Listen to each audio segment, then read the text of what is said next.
तर आता अंतिम सुनावणी आज आहे, काय तुम्हाला अपेक्षित आहे?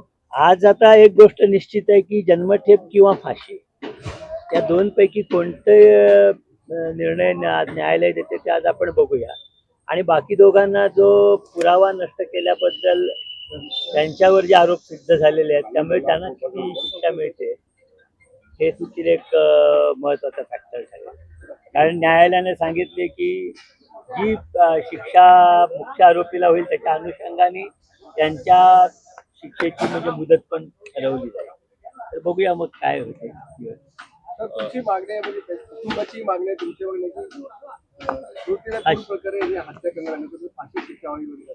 हो, कारण सर्वोच्च न्यायालयाचे जे दाखले आहेत त्याप्रमाणे एखाद्याच्या शरीराचे तुकडे तुकडे करणं, त्याला मारून तुकडे करून ते फेकून देणं, पुरावा नष्ट करणं हे सगळं दुर्मिळातलं दुर्मिळ केस, रेअरेस्ट ऑफ रेअर केसेस या सदरात जात असल्यामुळे त्याच्यासाठी फाशीची शिक्षा सांगितलेली आहे.